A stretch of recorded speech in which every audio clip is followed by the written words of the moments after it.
Hello, hello. I think I'm live. I don't know. I'm getting mixed signals. Oh, okay, here we go. I think we're live.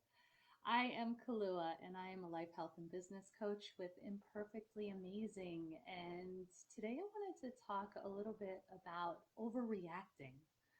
I figure this is a really good time for this, since next week we'll be into our holiday week and gathering with family and friends, and nothing like a family gathering to really push our buttons sometimes.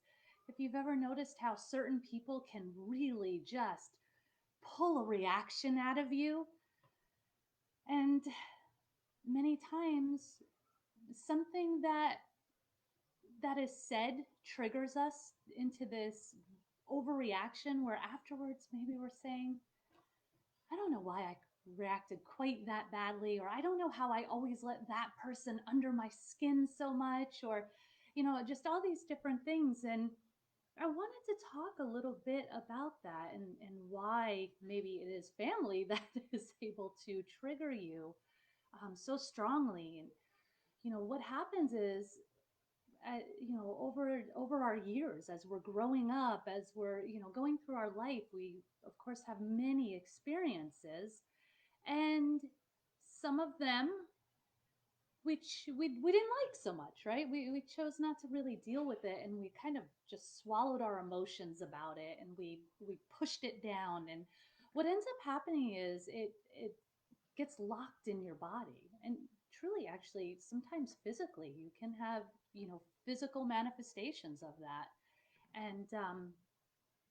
And so when you find yourself overreacting to something, it tends to be because you haven't dealt with the emotions um, of something else that is similar, that really reminds you of it, and it triggers that overreaction. And I know that one time, I know I did that. I had this overreaction to something somebody said to me, and when I reflected on it, I realized it was like something, it reminded me of something that somebody said to me in high school that I found so insulting. And here I am, like 20 plus years later, and I have this overreaction because of a comment that was made to me so long ago.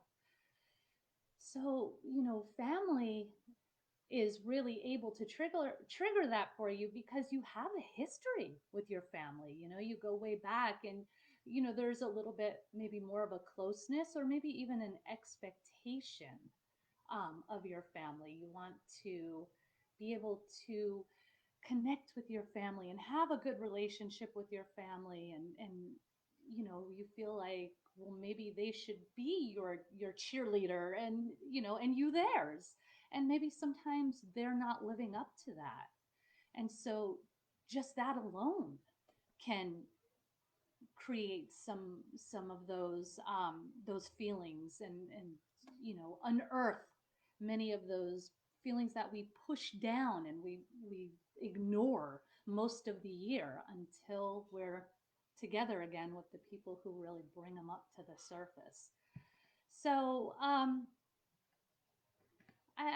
welcome you to, think about that and consider, have you ever overreacted to, maybe it's not a family, maybe a person out in your life that has reminded you of an experience, or another person. And, think about that and reflect on that. And, if you ever want any support in that, I do emotion clearing and coaching, and would love to be of support to you. So I hope that you're able to take a few deep breaths, allow those emotions to settle, and have an amazing holiday next week. Thank you.